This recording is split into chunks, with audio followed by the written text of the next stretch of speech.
자, 오늘 우리가 함께 좀 깊이 들어가 볼 주제가 바로 죄입니다. 신학 공부하시는 분들이라면 죄가 뭔가 하는 질문은 익숙하시죠? 근데 오늘은 좀 다른 질문을 던져보려고 해요. 무엇이 죄를 크도록 아주 지독하게 죄되게 만드는가? 바로 이겁니다. 오늘 우리의 가이드는 17세기 청교도 신학자 토마스 굿윈이고요. 그의 저작 죄의 가중성을 가지고 죄의 가장 깊은 본질 속으로 한번 같이 들어가 보겠습니다. 네, 맞습니다. 굿윈의 분석을 따라가다 보면요. 죄를 그냥 하면 안 되는 행동 목록 정도로 보는 시각에서 완전히 벗어나게 되거든요. 그는 죄를 하나님과의 관계라는 아주 거대한 틀 안에서 파헤칩니다. 그래서 오늘 이야기는 죄가 우리 영혼과 세상을 어떻게 망가뜨렸는지, 그리고 그 모든 파괴의 중심에 있는 그 하나님을 향한 깊은 적대감의 정체가 뭔지 밝혀보는 그런 과정이 될 겁니다. 좋습니다. 그럼 첫 번째 원으로 들어가 보죠. 죄의 본질. 굿윈이 말하는 측량할 수 없이 죄악됨, 그 자체부터 한번 시작해 보겠습니다. 굿윈은 죄가 세상에 들어온 이래로 오직 해악만 끼쳤다고 아주 단호하게 말하는데 구체적으로 어떤 영향을 말하는 건가요? 굿윈은 죄가 우리 영혼에 남긴 4가지 치명적인 상처를 아주 생생하게 묘사합니다. 첫째는 죄가 영혼을 비천하게 만들었다는 거예요. 원래 인간의 영혼은 하나님과 교제하도록 창조된 가장 고귀한 존재였잖아요. 네, 그렇죠. 그런데 죄가 그 지위를 완전히 뒤집어 버린 겁니다. 우리가 다스려야 할 피조물, 예를 들면 돈이나 쾌락, 권력 같은 것들의 노예로 만들어버린 거죠. 아, 창조 질서의 완전한 역전이네요. 주인이 종이 되어버렸다는 그런 말씀이시군요. 바로 그겁니다. 그리고 두 번째는 더 심각한데 영혼을 더럽혔다는 거예요. 굿윈의 비유가 정말 강력해요.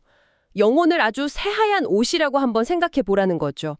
거기에 죄라는 잉크 한 방울이 딱 떨어지는 순간 그 옷은 다시는 원래대로 돌아갈 수 없게 된다는 겁니다. 와, 잉크 한 방울. 네, 아무리 빨아도 그 얼룩은 남거나 오히려 더 번지기만 한다는 거죠. 심지어 노아 시대의 대홍수조차도 세상을 뒤덮었지만 죄인들을 쓸어갔을 뿐이지 단 하나의 죄도 씻어내지는 못했다고 지적해요. 그만큼 죄의 오염은 영구적이라는 겁니다. 정말 와닿는 비유네요. 그럼 세 번째와 네 번째는 이것보다 더 근본적인 상실을 다루는 것 같아요. 맞습니다. 세 번째는 영혼에게서 하나님의 형상을 빼앗아갔다는 겁니다. 우리가 하나님의 형상이라는 말을 많이 듣지만 그게 정확히 뭔지는 좀 막연하잖아요. 굿윈 시대 신학자들은 이걸 하나님과의 닮음, 즉 거룩함이나 의로움 같은 신적인 성품 그 자체로 이해했어요. 굿윈은 이게 없었다면 낙원조차도 아담을 행복하게 할 수 없었을 거라고 말합니다. 그러니까 우리가 가진 가장 귀한 보물을 도둑맞았다는 거네요. 그렇습니다. 그리고 마지막 네 번째는 그 결과로 하나님 자신을 잃어버리게 됐다는 겁니다. 이사야서에 보면 너희 죄악이 너희와 너희 하나님 사이를 갈라놓았다는 말씀이 있잖아요. 죄가 우리랑 모든 좋은 것의 근원이신 하나님 사이에 거대한 벽을 세워버린 거죠. 결국 모든 걸 잃게 된 셈입니다. 들어보니까 죄의 결과가 그냥 나쁘다는 차원을 넘어서는 것 같아요. 죄의 본질 자체에 뭔가 훨씬 더 깊고 사악한 게 있다는 느낌이 드는데요. 핵심을 정확히 보셨습니다. 굿윈이 바로 그 지점을 파고들거든요. 그는 죄의 본질이 모든 악의 정수이고 그 핵심에는 바로 하나님을 향한 적대감이 있다고 말합니다. 여기서 굿윈이 정말 충격적인 단어를 써요. 바로 신살해. 신살해라고요? 신을 죽이려 한다고요? 그건 너무 극단적인 표현 아닌가요? 우리가 일상에서 짓는 사소한 거짓말 같은 죄까지 전부 다 본질적으로는 신을 죽이려는 시도라고 말하는 건가요? 그게 어떻게 그렇게 되죠? 네, 처음 들으면 정말 충격적이죠. 굿윈의 논리는 이겁니다. 죄는 근본적으로 하나님의 존재 자체를 부정하고 싶어 한다는 거예요. 우리가 죄를 지내는 순간 우리는 하나님의 법보다 내 뜻을 앞세우잖아요. 그렇죠. 이게 바로 하나님이 없었으면 좋겠다 혹은 내가 하나님이었으면 좋겠다는 마음의 표현이라는 거죠. 하나님의 주권과 통치를 정면으로 거부하는 행위니까요.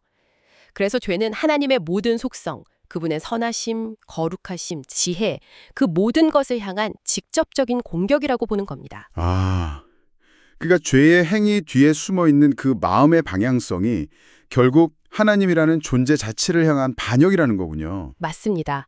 그리고 구뒤는 이 죄가 얼마나 측량할 수 없이 죄악된지 보여주는 가장 확실한 증거가 있다고 말해요.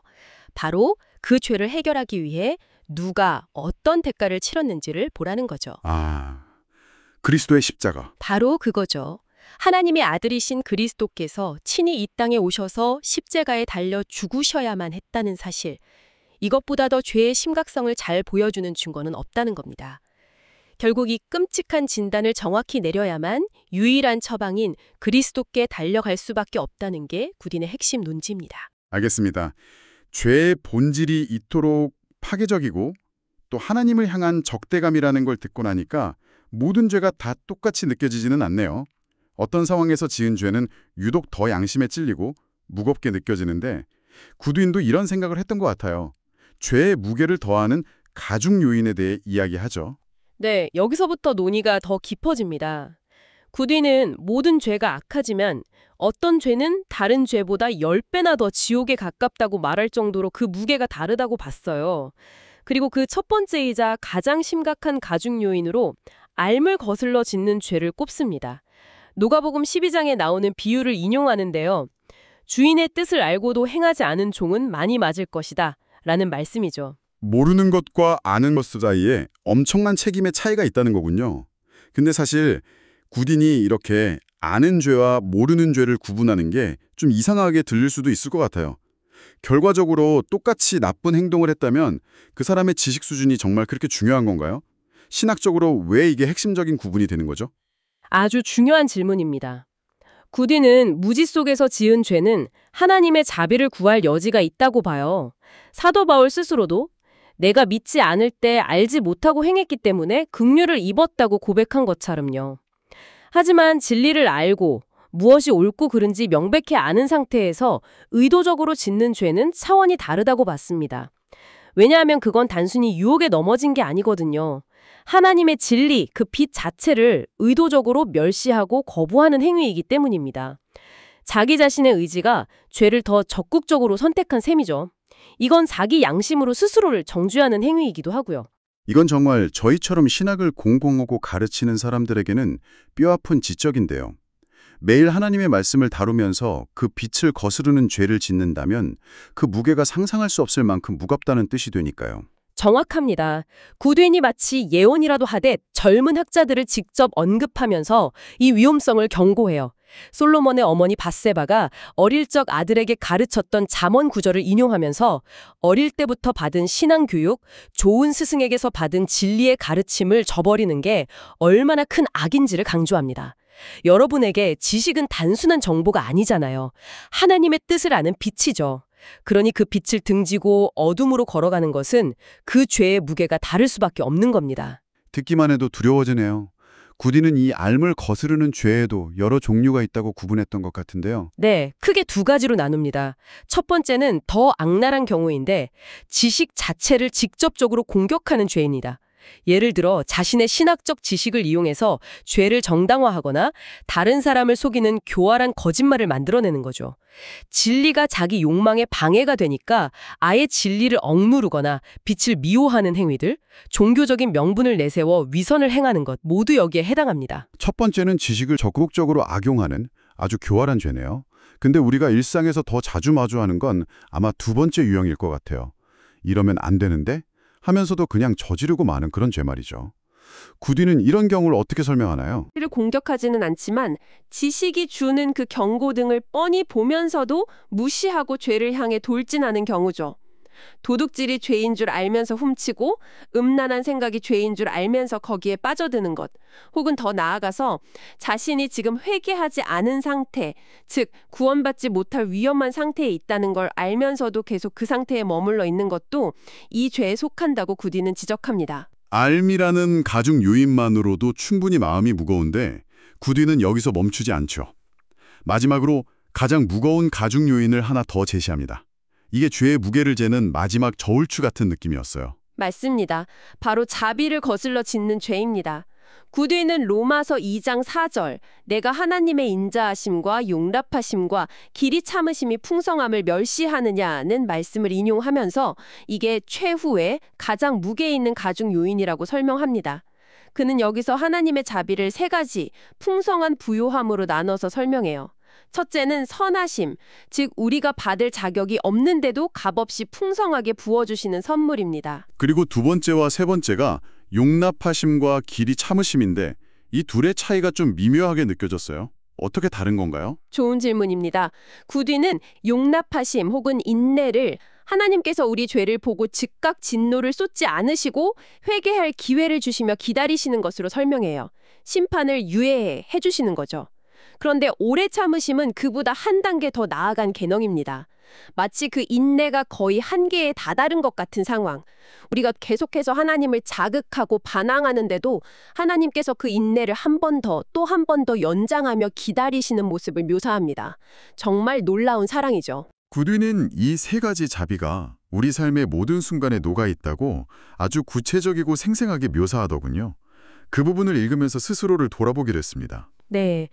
그는 우리를 마치 법정에 세운 검사처럼 우리가 태어나는 순간부터 지금까지 하나님이 베푸신 자비의 목록을 하나씩 읊어요. 첫째, 존재의 선물입니다. 우리가 벌레나 짐승이 아닌 인간으로 온전한 지성을 가진 존재로 태어난 것 자체가 얼마나 큰 자비인지 생각해 보라는 거죠. 당연하게 여겼던 것들이 사실은 엄청난 선물이었다는 걸 깨닫게 하는군요. 그렇죠. 이어서 세상이라는 궁전에 대해 말합니다.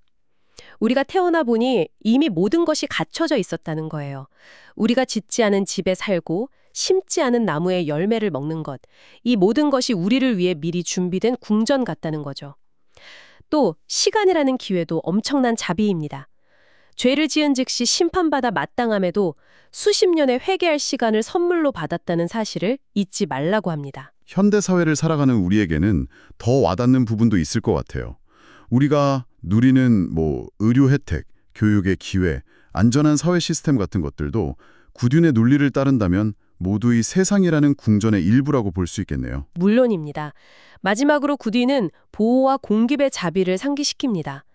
지난 수십 년간 우리가 얼마나 많은 질병과 사고의 위험 속에서 보호받아 왔는지, 그리고 매일 먹는 음식, 편히 자는 잠, 건강, 우리 곁에 친구들, 우리가 가진 작은 재능까지 일상의 모든 필요를 하나님이 얼마나 세심하게 채워주셨는지를 돌아보게 합니다. 그리고 이 모든 압도적인 자비의 목록을 제시한 후에 구륜이 던지는 마지막 질문이 이 논의의 핵심이겠군요.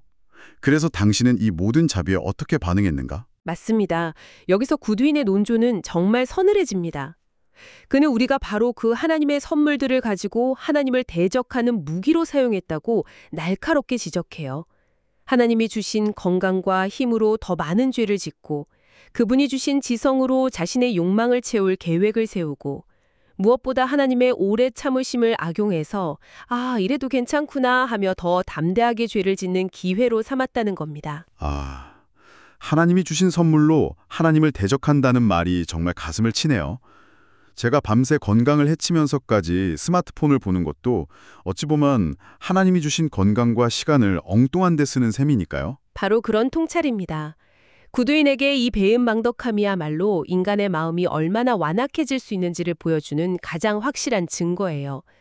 그리고 그는 이런 행위가 결국 진노의 날에 임할 진노를 내게 쌓는도다 라는 로마서의 경고처럼 스스로에게 심판을 쌓아 올리는 어리석은 짓이라고 강력하게 경고하며 논의를 마칩니다. 오늘 우리는 토마스 구두인이라는 현미경을 통해 죄의 실체를 정말 깊이 들여다봤습니다. 죄는 단순한 실수나 규칙 위반이 아니라 하나님의 존재 자체를 거스르는 적극적인 적대 행위이며 특히 우리가 받은 빚, 즉 알과 우리가 누리는 자비를 멸시할 때 그 죄의 무게는 우리가 상상하는 것 이상으로 무거워진다는 것을 확인했습니다. 구두인의 이런 날카로운 분석은 우리를 절망에 빠지거나 죄책감에 짓누르기 위한 것이 아닙니다. 오히려 의사가 병의 심각성을 정확하게 진단해야만 환자가 치료의 필요성을 절감하게 되는 것과 같죠. 질병이 얼마나 치명적인지를 알아야만 유일한 치료법을 간절히 찾게 되니까요. 오늘 나눈 내용을 통해 여러분 각자에게 던져지는 마지막 질문은 아마 이것일 겁니다. 나는 죄에 대해 신학적으로 잘 알고 있는가? 이 질문을 넘어서 나는 구두인이 묘사한 것처럼 나의 죄가 하나님의 지식을 모독하고 그분의 자비를 멸시하는 그야말로 측량할 수 없이 죄악된 것임을 내 영혼 깊은 곳에서 진정으로 목격했는가? 이 성찰이 여러분의 남은 신학적 탐구와 영적 여정에 새로운 깊이를 더하기를 바랍니다.